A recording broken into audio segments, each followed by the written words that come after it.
I am really excited for the future of Xbox. They are doing things in the industry right now that go back to, I mean, what was it? When did they start putting games on PC? Was that like in 2017, somewhere around there? Whenever they decided they were going to launch Day and Date on PC was 2016, right? Yeah, so it was 2016 is when they started it, right? They started it, and it pissed off a lot of Xbox purists. We know what happened between Crap Gamer and Phil Spencer publicly, which was just ugly. And well, it is what it is, right? It started with Quantum Break, right?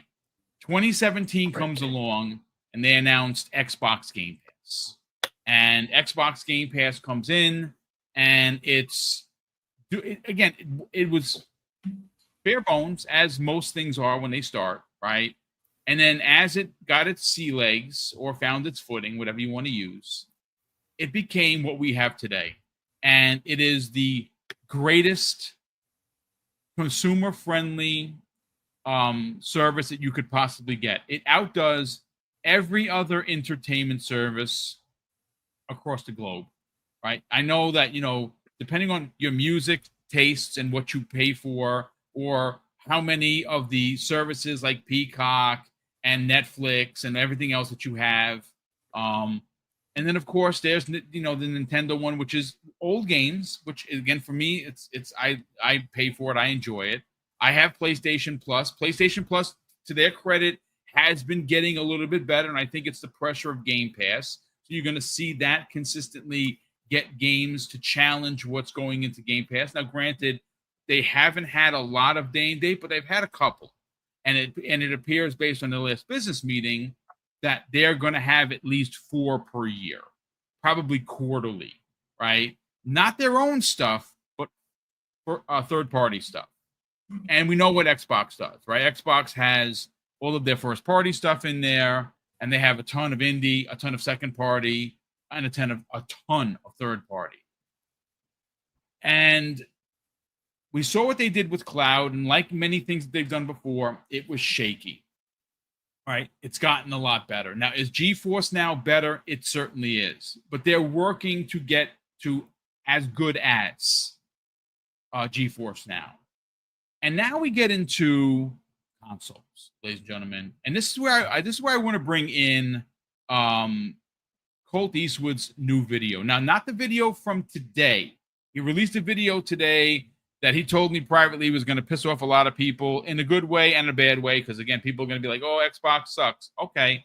But I do want to do a quick screen share and bring in his video so we could take a look at it. We're going to listen to it for about 5 or 6 minutes, because that's what it and again, his videos, it's not long. It's about 11 minutes, but I don't want to spend the whole time listening to the video. What I want to do is I'm going to bring us here, and I want to do it for context, because it's going to be a big part of today's conversation. Actually, I'm going to hide us so you can watch the video in full. So here we go, ladies and gentlemen. Again, I reached out to Colt, asked him if I could use his video. He said, yes, absolutely. Check this out. A trusted hardware leaker, Kepler L2, revealed detailed hardware profiles for the latest upcoming AMD chipset that is slated for the next generation Xbox console and cloud hardware. Kepler has a pretty solid track record on hardware, and this information comes directly from hardware testing leaks on behalf of AMD, and a lot of these metrics are fluid and ever-changing as Xbox and AMD manage thermals and power draw for the future of the Xbox hardware.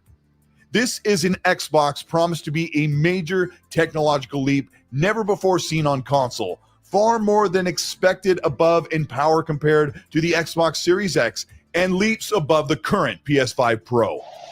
Kepler L2's latest leaks suggest that Microsoft is going all in on performance for the next generation Xbox. This box is designed to be a hybrid PC console on Windows 12 with AMD's latest Navi 5 graphics engine and Zen 6 processing. It is codenamed Magnus, not a Shakespearean name as Sony typically uses which hints that this hardware leak is specifically for the partnership for Xbox. The next generation Xbox hardware PC hybrid touts a CPU with an 11-core Zen 6 with 3 Zen 6 cores paired with 8 Zen 6C cores, likely functioning as 10 cores with 20 threads, compared to the Xbox Series X, which had 8 cores and multi-threaded up to 16. The GPU is a massive 264 millimeter square graphics die with a 384-bit memory bus, much wider than the Series X's 320-bit bus. The rumored 36 gigabyte GDDR7 shared memory pool is a generational leap from Xbox Series X at 16 gigabytes of GDDR6, a 2 times boost of memory, which helps with game logic, textures, and multitasking, and will do far more, which will be revealed in just a moment. The architecture, based on AMD's upcoming UDNA, which is essentially the future of RDNA 5. This is a unified architecture that merges RDNA and optimized for AI. And the best part, developers won't need to optimize separately for RDNA and other architectures, just using a one unified platform. Cross-platform efficiency is going to be one of the major advantages for Xbox's AMD chip, using easier scaling across the Xbox OEM console that is rumored to come out in 2026, and this next generation Xbox first-party console for Microsoft that is set to come in 2027. Also, they're including their cloud, which is an upcoming next generation leap set to be far more powerful than the current NVIDIA GeForce Now. AI acceleration will expect dedicated hardware for machine learning, upscaling, and real-time enhancement, something that the current RDNA lacked. The performance gains are said to be a projected 20% boost in rasterization and a 2-time improvement in ray tracing over RDNA 4. This means you'll likely get more real-life path-traced ray tracing in your games. According to this hardware leak, Microsoft seems to be prioritizing raw power paired with AI capabilities, possibly aiming for a hybrid console PC experience with a ton of headroom and overhead for developers to make games look blisteringly fast, razor sharp in resolution, and have all of the lighting models to make games look incredible. The chip scale and memory bandwidth suggests that ambitions beyond a traditional console. This chipset from AMD can be powered and scaled down for lower wattage and frequency for handhelds. This means that Xbox can co-develop AMD's next generation chip that can be utilized across all Xbox supported devices. The AMD MAGNUS SoC will provide custom form factors like the upcoming OEM console rumored for 2026, a set-top PC-like hybrid console box from third-party manufacturers like Asus or Razer. This means that AMD and Xbox's partnered SoC can be purchased or utilized across other manufacturers to make the OEM Xbox PC console or Xbox's own handheld or third-party handhelds with the actual Xbox chipset, which means you will get to play all of your supported games on any of these devices as long as they're using this MAGNUS SoC. So, gentlemen, I'm going to stop it right there, and we have a lot to get into. There is a lot to cover here. Fuzzy, I'm going to go to you first. First of all, this future for gaming sounds insane. Like, again, we are getting into uncharted territory where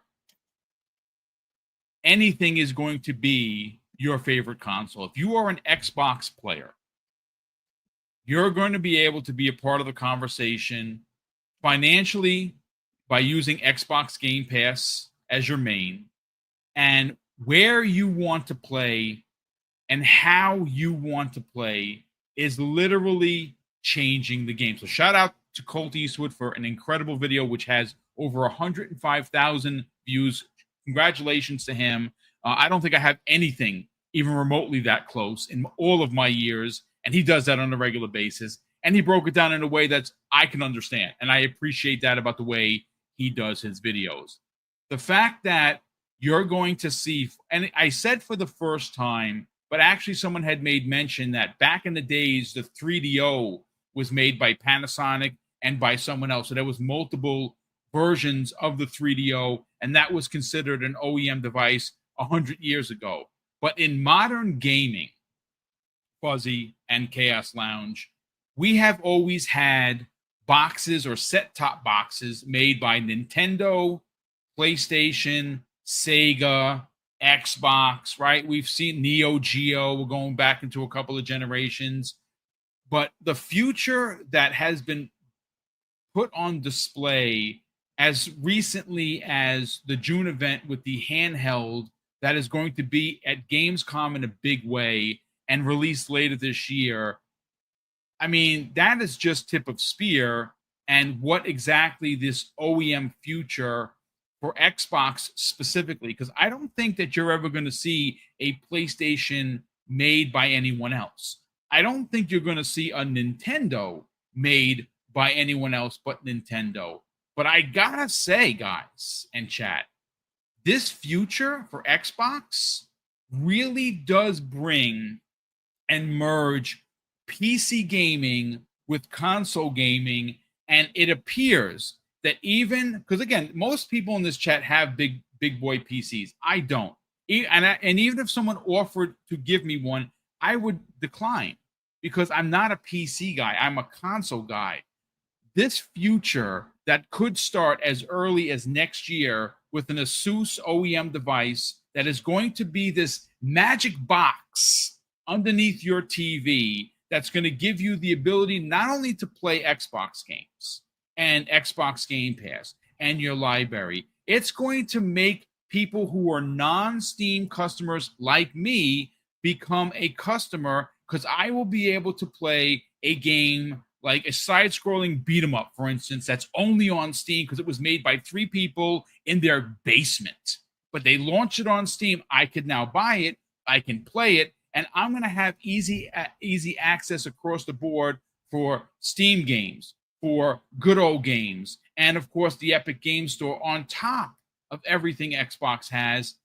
I got to tell you, man, this future is exciting, but the power of this next thing, Fuzzy Belvedere, it seems like Xbox is not 2, not 5, but potentially 10 steps ahead of Sony when it comes to next generation. Let's get your thoughts on it. Well, where to start? Like, I think the big thing is with Xbox moving in the direction of having it where they're blurring the lines between a console and PC, although consoles have always been kind of like lower spec PCs, more of a optimized version or optimized box that's easy to build for and stuff. This is probably the closest, once again, because even this generation was fairly close as far as on the x86 architecture and stuff to PC than it's been in a while. Like the original Xbox was essentially I wouldn't say a downgraded PC, but it was kind of like a PC that was maybe a full generation behind what you could buy off the shelf kind of deal and build yourself, or even some of the ones you could have places like Dell and so forth build. But this being more of like a hybrid per se, it's going to be as close to what is cutting edge, but the drawback with that is going to possibly be price. But we'll see how things shake out by the time that they are closer to an announcement and release of this. But with PlayStation, I don't know if they're quite going the route of the way Nintendo has, where they just focus on making hardware that they can move at a certain price point. And it may be a little less powerful, but it's easier for developers to build for. Like, once again, like for those that aren't aware, the PS5 is a lot of the same architecture as the PS4 when it comes to coding. So it made it a lot easier for the developers outside of even their first party to continue building games to spec that could be cross-generational or even fairly easy to make a PS5 specific game without having to relearn certain things.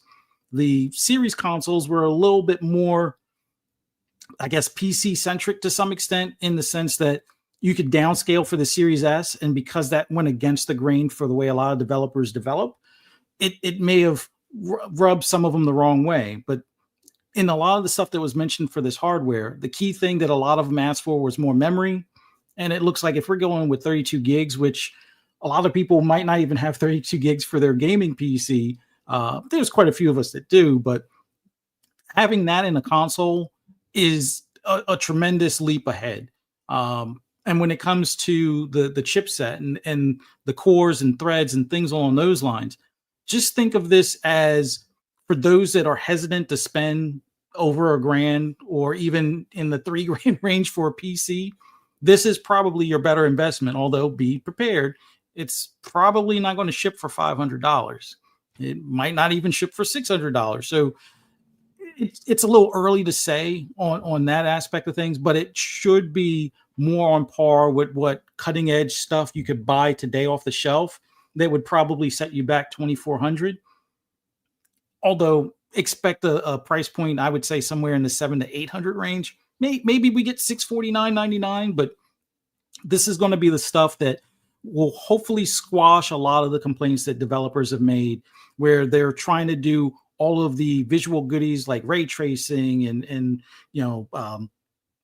pretty much the different like specular lighting and particle effects and things along those lines without it being locked at 30 frames. Like they could probably go ahead and build games with all of those visual goodies and have a baseline starting at 60 and maybe even some they can stretch up to the 120 with some overhead room to be able to pull that off. But this is what Xbox has been known for the past couple of generations, where, I mean, aside from them not doing a mid-gen refresh this go around, they've always tried their best to be ahead of the power curve. Now, the Xbox One, depending on who you ask, as far as the chipset, they went for other factors that put, instead of raw horsepower, they went with more memory, which would have been better if more devs focused on like the amount of AI on screen or things along those lines, as opposed to resolution scaling and such. But this sounds like the target or the exact type of product that, like what Phil said, we'll never lose that power narrative again. This is pretty much what they're going for. And if they're also targeting this same chipset for the cloud, this should bring them closer or a lot, maybe even a leap ahead of what NVIDIA now or GeForce Now will be, which, keep in mind, those guys are still going to upgrade GeForce. So we'll see what they have in store, in the next year or two, if they upgrade even further, because they're still upgrading their chipsets, although they're looking more at the, I guess you could say, enterprise aspect of business as opposed to the consumer per se with their chips, both for AI as well as graphic cards and stuff. But yeah, it's great to hear some of these initial leaks, which, yes, some stuff may change, but we'll see what other features they're able to roll in. Like I remember hearing early on in this generation that a Windows 12 was going to be the adding of something like quick resume to PC market, which I know they've been trying to work on that, outside the Xbox, which that was an innovating feature that nobody knew that they needed until they had it. And I wouldn't say we can't live without it, but it's one of those underappreciated features that now it just feels like it should have always been a thing type of deal. And I'm curious to see what other features they're able to integrate, whether it's AI scaling as far as resolution, or maybe it's the continuous float points. Well, not float points, but like saves in the cloud where you can have the handheld. You come home from work, you play that lunch break or on the train ride home or whatever, and then you dock it, you turn on your console or you turn on your laptop, and it's able to instantly pick up where you left off without having to spend anything more than like a split second pulling the save in the cloud file from where you docked or last turned off your handheld. I think we'll see a lot more of those types of features along with the visual upgrades and things, but it's all exciting. But the only caveat I'll put is pricing is the thing we're gonna probably, I wouldn't say cringe at, but we're going to feel it a little bit more. But hey, it's going to be the price of this hobby moving forward, and they'll still allow you to use your current series console. So if the 650 plus range is out of your ballpark, the Series X and the Series S console will still be very valid, just like you can still use an Xbox One and play a lot of the series console games in the cloud.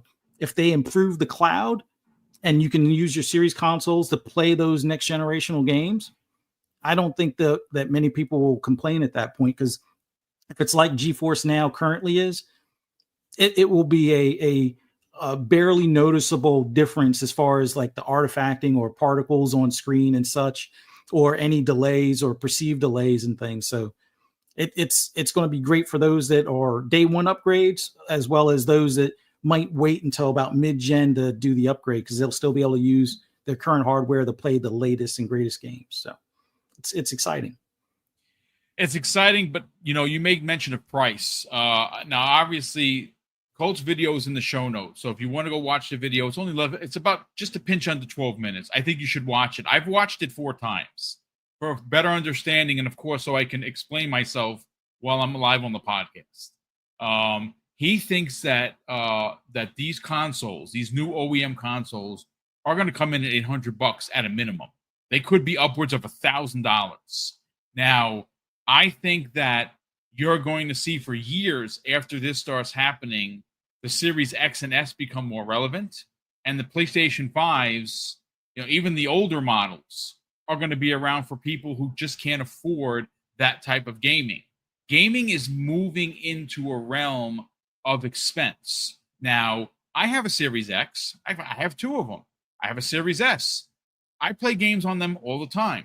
My nephew has a Series S. He plays games all the time. He enjoys it. I have no problem with what I'm seeing. I got a top-of-the-line TV with all the bells and whistles. I'm playing all my games at 120 frames, like Call of Duty.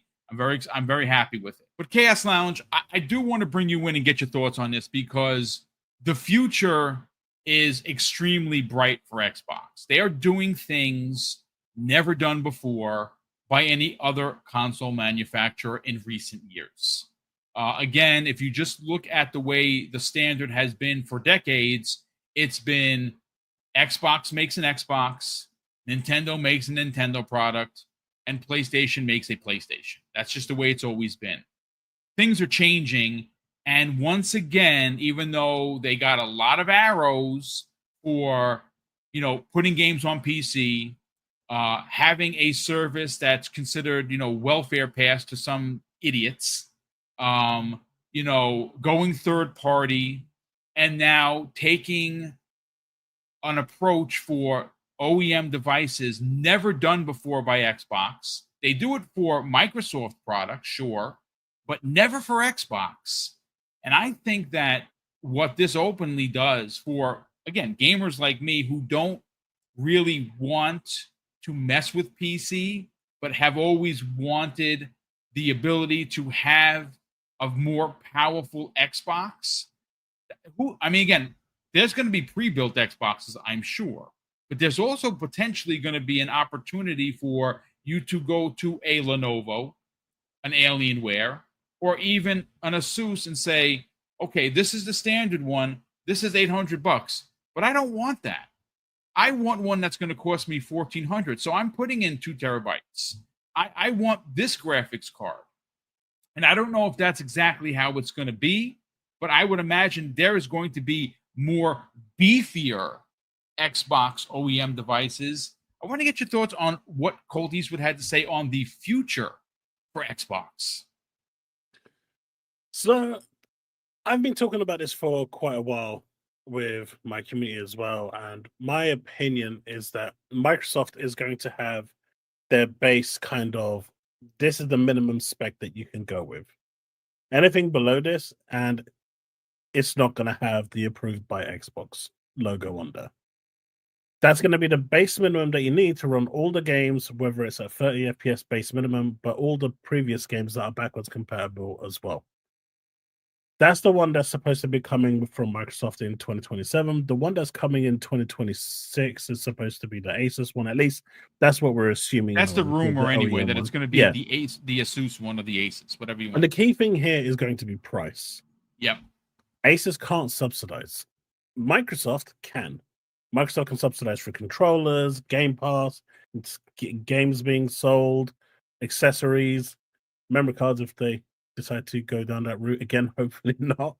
But they've got so many different ways and services that they can subsidize through.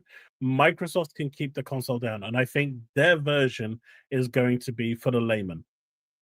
For those that are casual gamers or just want to game. Then you're going to have like the one that's coming from OEMs, and you're going to see all different types of specs. Some ranging from 32 gig of RAM to 64 gigs of RAM, but they're all going to follow a certain blueprint. Now, the key here, which no one is really sure about because they're not really saying, is how these boxes are going to be made. Are these cards going to be soldered on? Will you be able to interchange these components at your will? And that's the key thing that no one really knows, because these OEM boxes could literally be sold as is for all we know, and that in itself will kind of reduce the cost a little bit. But I still see the one that's coming next You're talking year about basically pre-built, is what you're saying.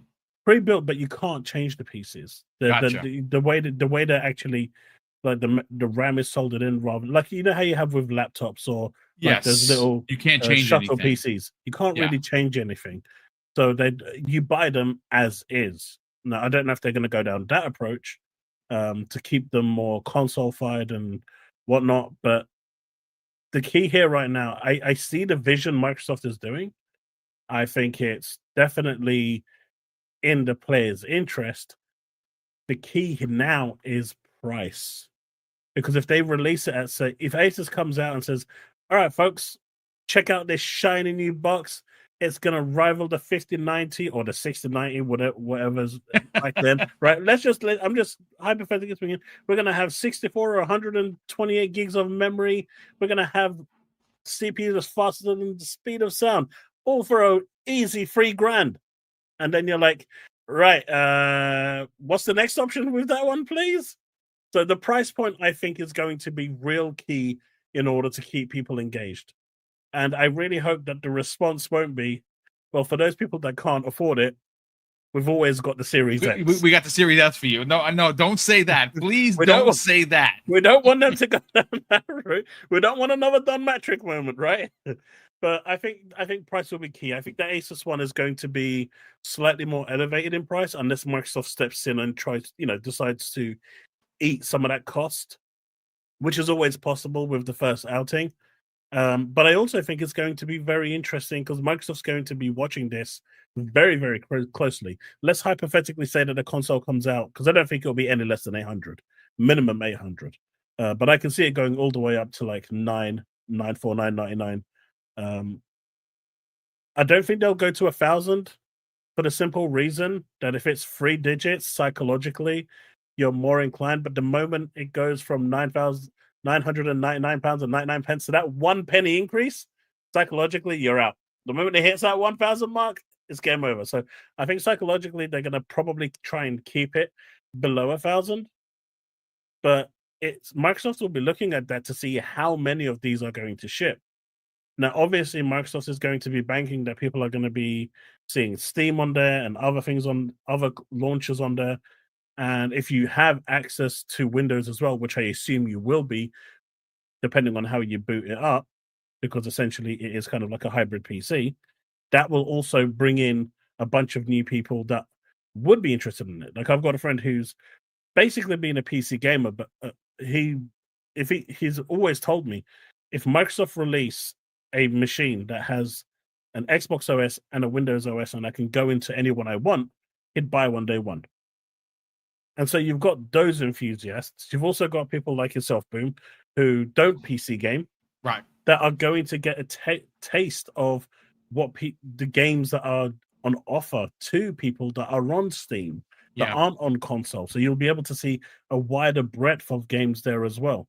But it's all down to price. And let's say these consoles fly off the shelves at £900. I'm in the UK, so $900 for you guys. When Microsoft goes to release their version, they may say, "Hey, it's selling over there. Maybe we'll knock it off by like $100." But then, if they do that, they're going to upset the OEMs. So it's a very, very tricky situation that has to be kind of handled here, because if Microsoft undercuts their OEMs, everyone's going to go buy the Microsoft official product, What are the OEMs going to sell? They're going to have to be careful about that, not damaging, their relationship. partners, sales as well. It is going to be a slippery slope. There's no doubt about it. Look, I'll say this. Somebody in the chat said that Digital Foundry said, and this comes the way of Kenta Wilson, that the parts will be changeable. Digital Foundry, they're top of their game, and How do they know? What's that? How does Digital Foundry know? That's a good question. I actually don't know.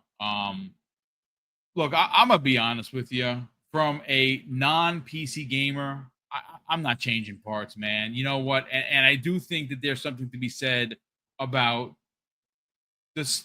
Somebody said it in the chat. Subsidizing is coming to an end.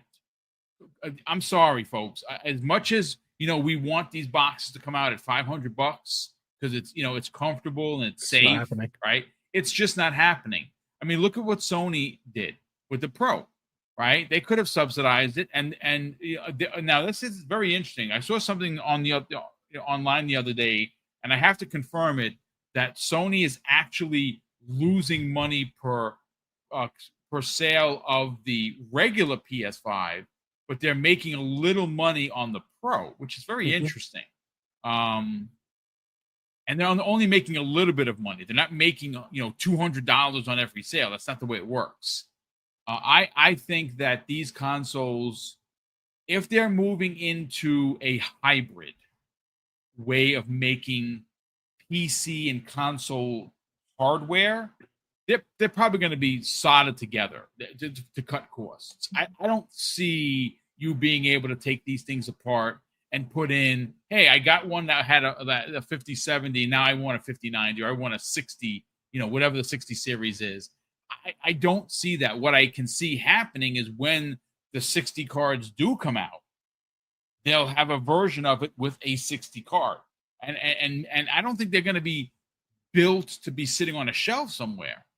I think they're going to be made to order. Like when you go to, when I put Mrs. Boom's Alienware laptop, it wasn't sitting on a shelf, and it's not pre-built. I picked all the parts. She has a 4070 in there, and not that she really uses it, but I got her a 4070. Could I have gotten the 4090? Sure. Or I think it was an additional $500. I was like, no, we'll take the 70. It's fine. Right? So they're not sitting technically on a shelf and made in a warehouse. They're made to order. So when you see these things, you might be able to, and again, we don't know. There's a lot of unanswered questions here. But I got to tell you, gentlemen, and we'll get your final thoughts on it. I am super stoked for the future, because I think that as a gamer, I'm talking about myself, I'm putting myself on the stand here. As someone who will never game on PC, and I know that there's big screen mode, and I know that you can have it sitting right here in front of me, and I can play on my big screen, and it's great, and it's just like playing on console, though it's not. I've never been a PC guy. I'm never going to be a PC guy. What I'm hoping with these new consoles, or these hybrids that are going to come out, are going to be the everything box. And based on the person's financial means, you will either have the standard, which is probably going to be great. You made mention of the Chaos Lounge. There's got to be a minimum. Like, it's going to launch and you're going to be able to do this with it, but it's got to do this, right? At minimum, it's really going to. But if there's someone like me, I'm not rich, folks, not any stretch by any stretches of the truth, but it's a hobby. It's my only vice. Like, I don't drink, I don't smoke, I don't go to titty bars, anything like that. I'm a home guy. I collect collectibles and I like video games. I'm a big old nerd, right? I'll spend $1,500 on an Xbox. Not because I'm loaded. It's because I'll figure out a way to pay for something that's a hobby that I enjoy.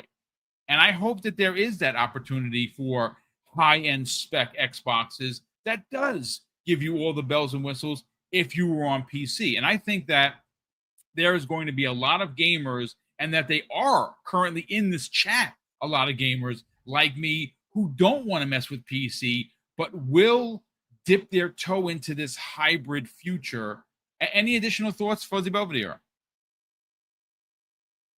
Sorry about that. Yeah, I was actually reading some of the chat as far as like the interchangeability is more so on the builder side, not the end user. Like, right, that would make more sense because having the end user swap out parts at a later time, you might as well just do a PC at that point. But it would be easier for them to do model refreshes with updated chipset. Now, keep in mind, these are APUs where it's basically the CPU and the GPU or the graphics card and the brain or the processor in one chip.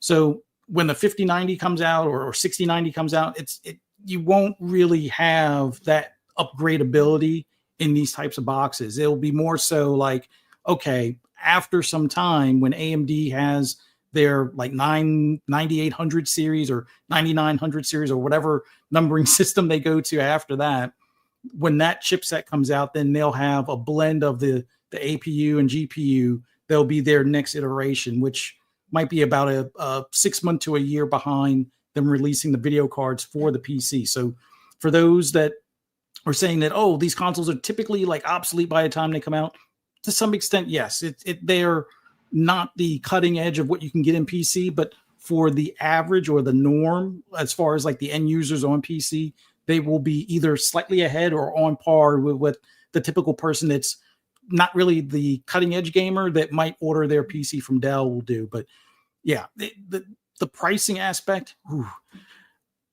I can see subsidies to an extent in an all access program, but that's the drawback in that is I'm not finding that anymore on Xbox's site.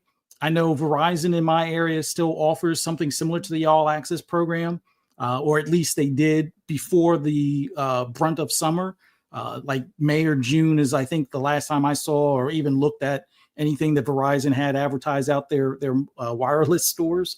But yeah, this hobby is going to be more expensive. But the key thing is, and I hope they don't do that messaging, oh, we got a console for you, it's called the Series X. I hope they don't do that. But like I said earlier, that will be the fallback, because keep in mind, a lot of us here might have series consoles now or a PS5 or both.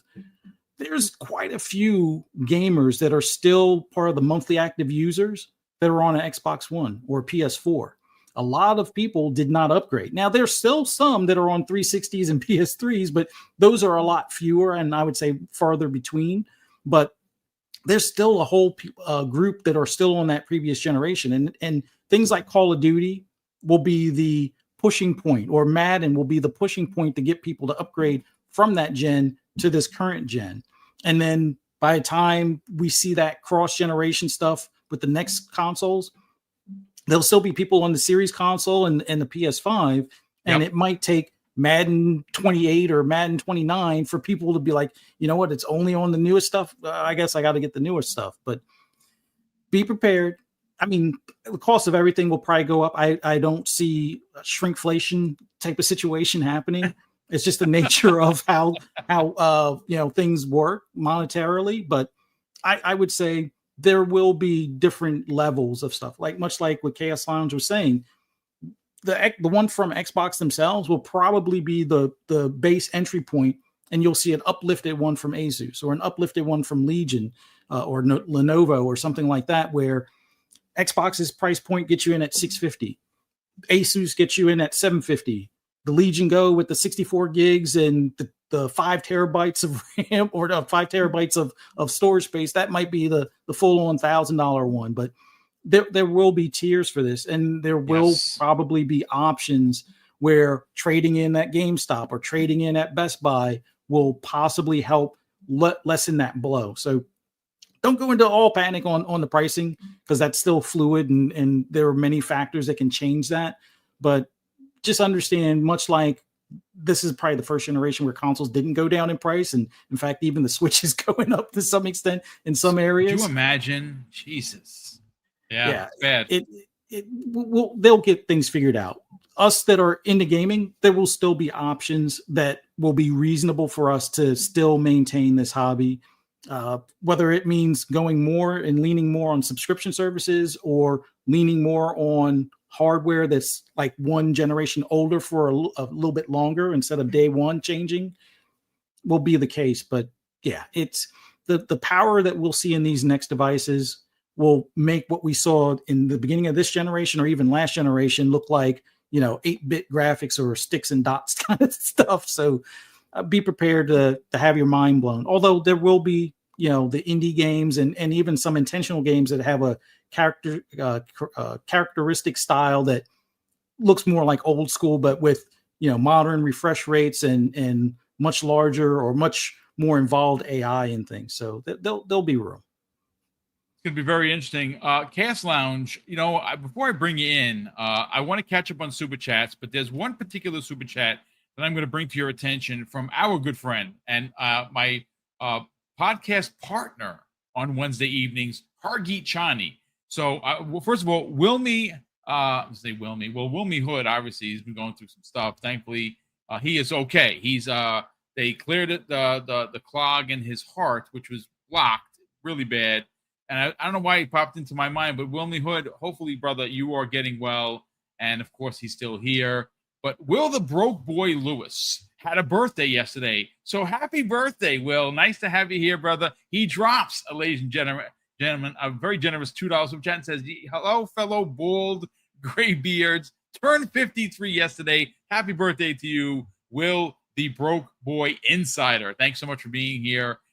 Dan the Man Cunningham drops a very generous $5 super chat. This is what I was laughing. He says, come on, peeps, hit the like button and subscribe if you don't already or you're not already subscribed. Boom works too hard to only have 16,000 subscribers. Take pity on an old man, LOL. Listen, we got 16K. I mean, would I love 50, 25, 50, 100? Sure. Why we're not there? Listen, I'm happy with the success.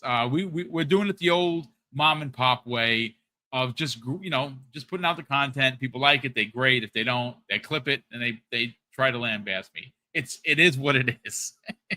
So Hargeet, I'm going to get to your super chat in a second because it's going to be a question that I'm going to pose to Chaos Lounge. We also have Von Dow's in the chat, drops a very generous £5 super chat. He goes on to say, in the point about price, will they look to get a lower price point if they release next year so that it puts it in a better position for mindshare wise? I mean, that's an interesting theory. Again, these handhelds are a perfect example of what's going to happen next year. These handhelds are going to come out probably for $800 for the big guy, probably around $5 and change for the little one. And the little one, you've heard Fuzzy break it down before, is no slouch by any stretch of the truth. It's actually a really good handheld. You know what it is? I think the reason why they're going OEM devices because they really want you to pick wherever you want to play. Honestly, there's going to be people playing on tablets. There's going to be people playing on phones.